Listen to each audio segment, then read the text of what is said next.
Jake, first question for you. How has training camp been so far? Training's been great. It's been a lot of hard work, as you can probably see, but great guys in here. Like Mark Munoz. I got a good buddy of mine, Chris Wilson, up here training with me.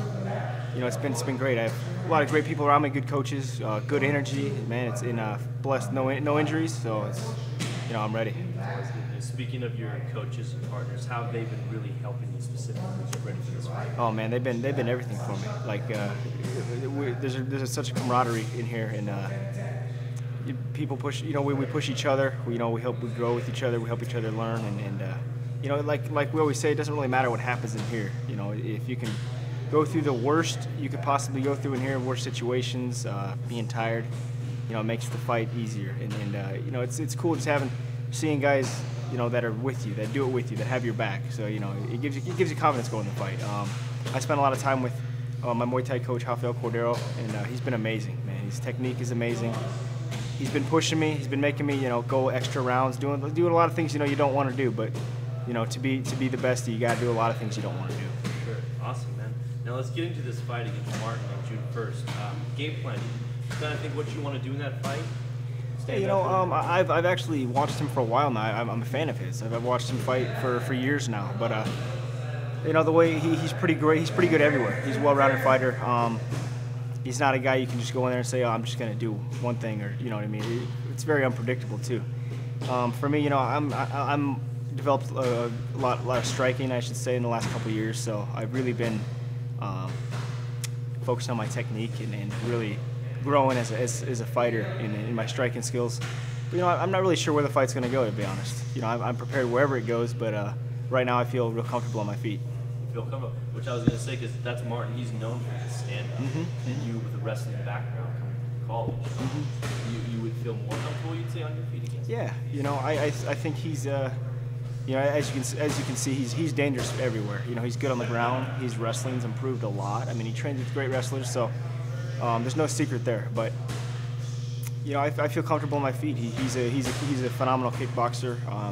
He's got great counters and stuff. But you know what I mean. Like when I get to spar and train with guys like that every day, there's nothing I haven't seen, and I get more comfortable with it, and it's made me really confident going into this fight.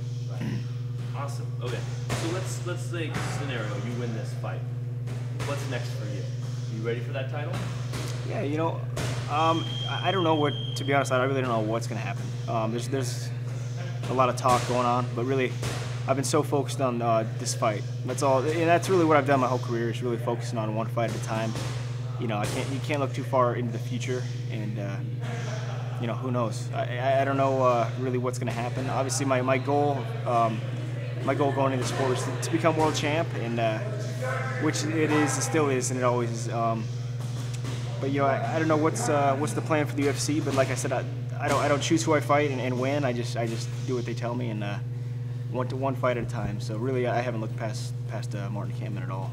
Now Condit, the only person to beat you in what was a very controversial fight, he's the interim champ, and he's waiting for GSP, and that could be a long time. If say that opportunity was for you, I know you don't want to look too far into the future, but if you had the opportunity to fight either a Condit or a GSP, would you wait, or would you want to get right back in there and fight again? That's a good question. There's a few things that I would have to think about going into that. To make that decision really is how long I would be sitting out. I'm not going to sit out for 8 months, 6 months. No, I don't like that idea. I'd rather stay active, because fight in 2 weeks' notice. Yeah, but it's so hard to come back. Like if you take a break or there's no off season. There's no break. It's not like most sports where there's an off season where you can take the summer off or whatever.